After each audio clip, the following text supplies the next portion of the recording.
Recently, I was watching a lecture given by a social psychologist by the name of Jonathan Haidt. And Jonathan Haidt was speaking at the business school at Penn State. And the subject matter really interested me. He was really talking about what he had seen happening the last 10 to 12 years on the university campuses. He has taught at NYU for a long time. He speaks and lectures at some of the elite universities around the country. But he said in the last 10 or 12 years, he's seen a trend develop among what he would call Generation Z. And Generation Z are basically those born between 1997 and 2012, depending on the stats you believe in. And what he said is that in Gen Z, there's been this tendency to imbibe and believe what he calls three great untruths. Three great untruths. And again, Haidt and his co-author are writing from a secular perspective. They have no political or religious skin in the game. They're simply writing, looking at the emotional anxiety and worry and depression that's going on among Gen Z and others. And they're trying to figure out what happened, why has this happened? So their research revolves around that. Their research and their solutions are very pragmatic. So they're not writing this in a polemical way as they're trying to critique, and they're actually trying to help people in that generation. So they came up with what they consider the three great untruths that are so popular that many, I would say not just in Gen Z, but in our society writ large have absorbed.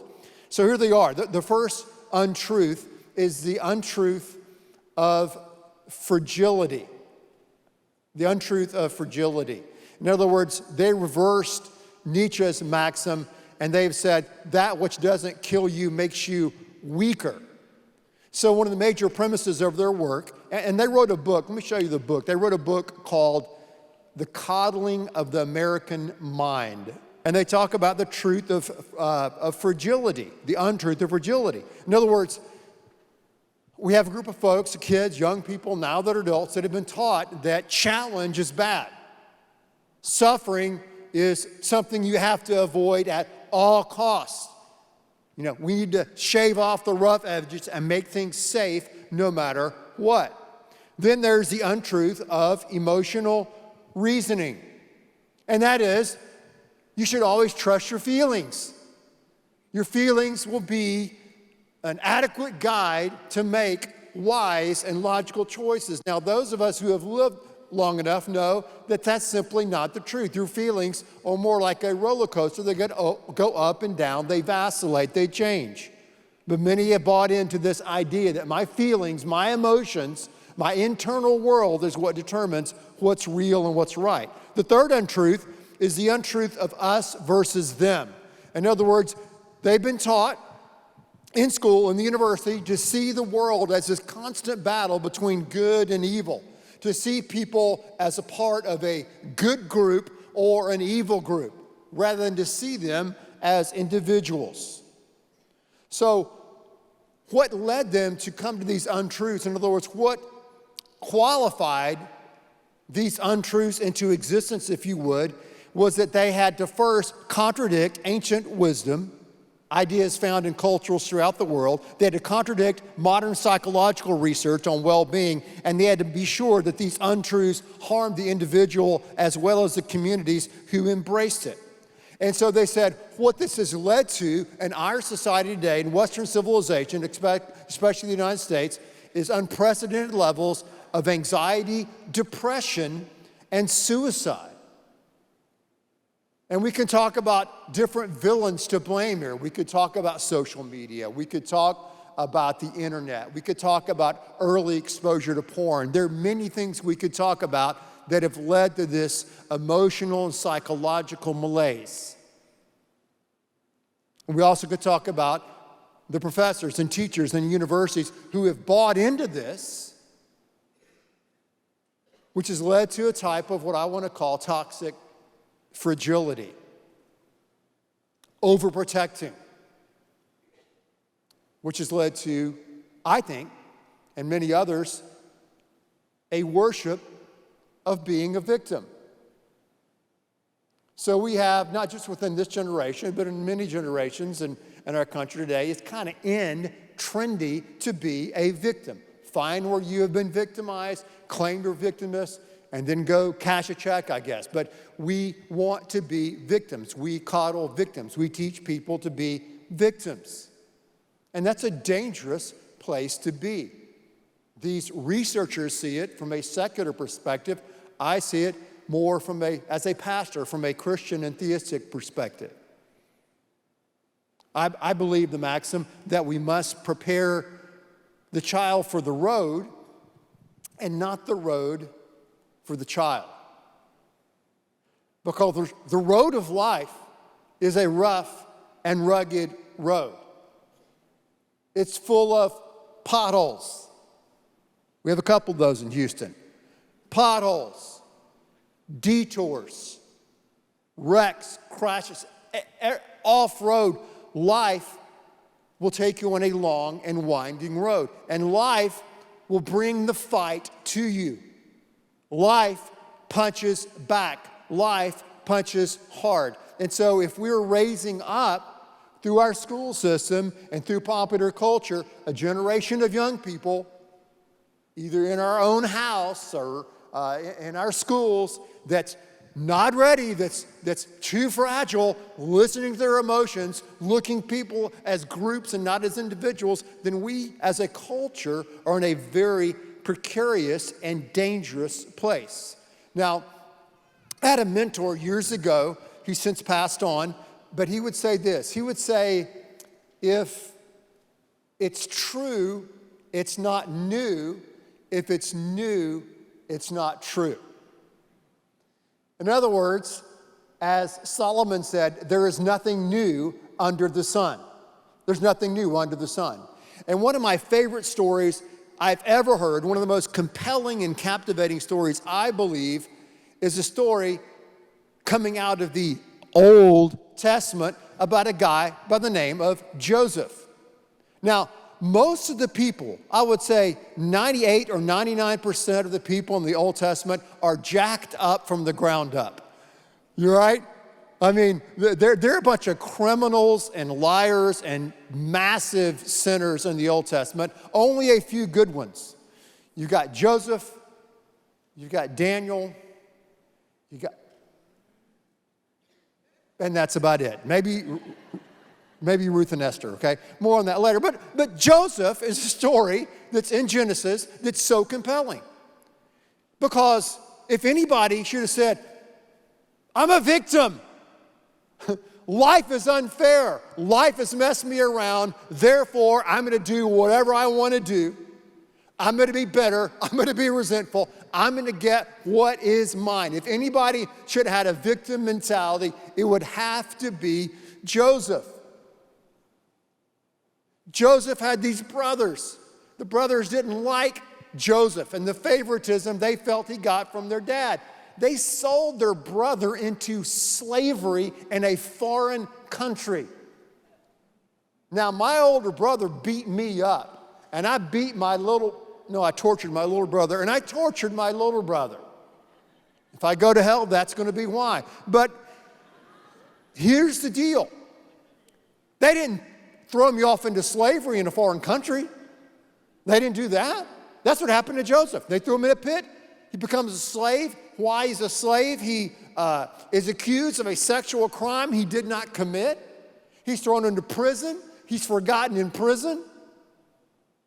All these things happen to Joseph, a guy who had great promise as a young person, great potential, big call on his life. But man, he got the tar kicked out of him. Life punched him. He'd get back up, and it punched him again. He gets back down on the ground. We're not talking boxing. By the way, life is not like boxing.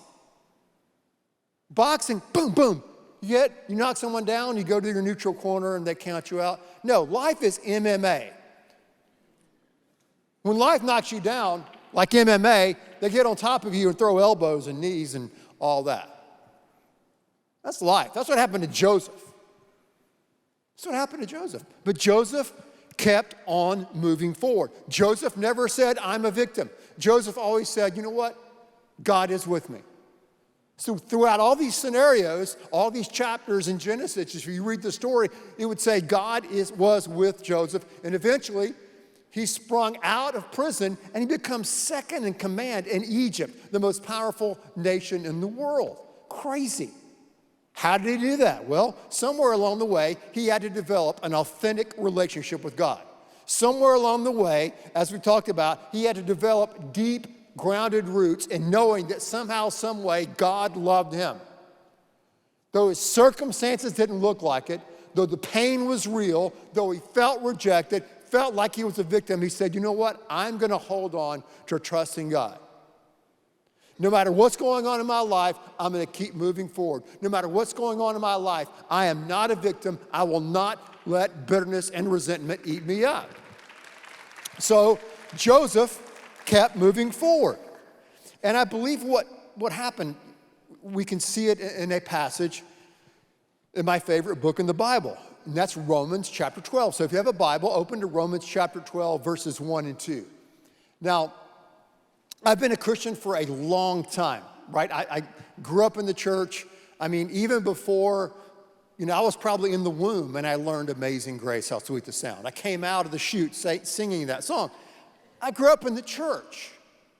I just did. And so I read the Bible a lot, I heard the Bible stories a lot, and there's some verses that, in some passages, did you notice that? That are just kind of yours, right? They're just kind of your verse, God, and you keep going back to them. Romans 12, 1 and 2 is one of those passages. Check it out. It says, therefore, I urge you, brothers and sisters, in view of God's mercy. So remember, whenever you see a therefore in Scripture, ask the question, what is it there for? What is it there for? And the therefore in Romans 12, 1, therefore in view of God's mercy is referring back to Romans chapters 1 through 11, where Paul answers those massive philosophical and theological questions. Why am I here? How did I get here? Where am I going? Is there a God? If there's a God, how do I know this God? Does this God have a purpose for my life and a plan for my life? Does this God have a plan for the nations, and does God have a plan for me? Does this God, if he exists, actually love me? So Romans chapters 1 through 11 answer those questions. So if we are to do what the rest of Romans 12, 1 and 2 tells us to do, we first have to have an experience with the therefore. We have to have an experience with God's grace and God's mercy. Make sense? So, no one is qualified to know God. No one is pure enough to see God. No one is righteous enough, good enough, has the grades or the resume to be approved by God. Everyone falls short. Rebellious people do. Religious people do. Everyone falls short. So God did something for us that a lot of us know about. He sent his son to live a perfect life for us, to die as a sacrifice in our place, to rise again, to be accepted by God. So if we accept Christ, God accepts us in the here and now and forever. God puts his spirit inside of our life. We become a son or a daughter of God, and nothing will separate us from God's love. Okay?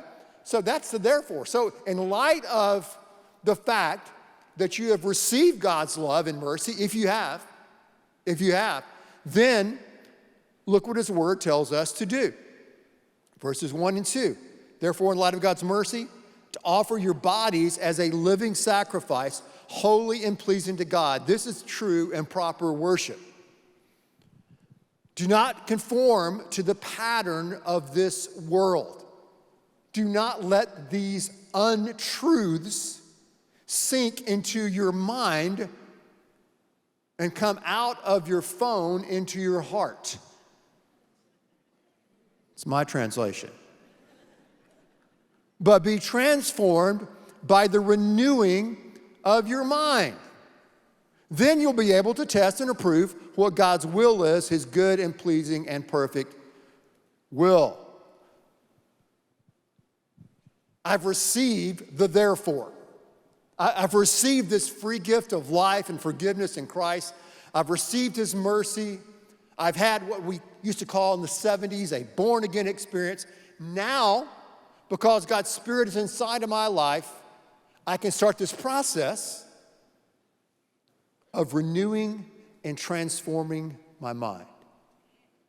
Getting rid of the untruths, pulling up those weeds, and getting on that right track of following God's plan and God's will for my life. So how do I do that? James Ward Jr. is a pastor in Chicago. He wrote a book called Zero Victim. And in this book, he challenges everyone, Gen Z, Gen X, even baby boomers, to get rid of this victim mindset. He said we need to develop a zero victim mindset. That doesn't mean that you deny pain in your life. It doesn't mean you deny injustice in your life. It means that you will not allow that injustice, you will not allow that pain, you will not allow that obstacle to define you, to control you. So he said, we need to develop a zero victim mindset. And that's what I understand as the transforming and the renewing of your mind. A zero victim mindset, check this out, zaps the three great untruths that we looked at earlier. It zaps that untruth of fragility, doesn't it? Because hardships, challenges, and suffering can make you or turn you into the man or woman that God wants you to be if we give them to him. We see that true in so many lives around us. We see that true in the life of Joseph. The hard knocks made him into the great leader that he became in the nation of Egypt. We see that in the story of Esther as she battled all the slurs and racism and stuff that she faced in her life as she rose to power in her life. We see that in the life of Paul as he got knocked down to the ground. Again, boom, again, boom, again. He kept getting back up. He said, I'm not going to be a victim. God has a plan for my life. I'm not going to let bitterness and resentment eat me alive. He kept moving forward with God. So, a zero victim mentality, a zero victim mindset zaps the three great untruths. Fragility, emotions. I'm not going to let my emotions rule my life. I'm not going to let fear rule my life. I'm not going to let anger rule my life. I'm not going to let worry and anxiety about the future rule my life. God's given me a will. God's given me a sense of agency where I can make choices. He's given me a mind where I can make choices. Now let me give you a parenthesis. God cares about your emotions and my emotions. If God didn't care about your emotions and my emotions, he wouldn't have written a book in the middle of the Bible called Psalms, 150 chapters, all about emotions, okay? Emotions aren't bad. I'm not against emotions at all. But I'm saying emotions are not always a great indicator of what's true and what's real. And if you're trying to make a wise decision, listening to your emotions is probably not a good plan. It also zaps this whole idea of us versus them. I'm not going to see people as groups. This group's good, this group's bad. No, I'm going to see people as individuals. Individuals made in God's image, made in God's image, made in God's image. Sinners just like me, just like you, who can be redeemed. So a zero victim mindset zaps those three great untruths. It reminds me of the back in the day, right? Of those purple neon lights we used to hang in our backyard. You remember those? Do you remember those things? We call them bug zappers. Young folks, we had these cool purple neon things in our backyard, and it would draw bugs and mosquitoes into it, and it goes zoom, zoom, zoom, and it would kind of sizzle. You know, if you couldn't afford barbecue, you could afford a bug zapper. And that's what this does. When I start developing, because we're told in our culture to be a victim, blame someone, blame your parents, right? Blame your manager. Manager blame your boss. Boss blame the company, corporate, okay? Students blame teachers. Teachers blame the administrators. Administrators blame just blame. Victim, not my fault. We're taught that. We have to develop and grow in a zero victim mindset. And it works like that bug zapper. Zoom, zap, zap. You don't want any of it. You just want to burn it out of your life. And what will happen then? We saw that at the end of verse 2. Then you'll have a zeal to do God's will, his perfect and pleasing will. And if you're thinking to yourself, did he just use 3 Z words in this message? Yes, I did. Zero, zap, and zeal. It was not easy, but I'm very thankful for Google, and synonyms are for you.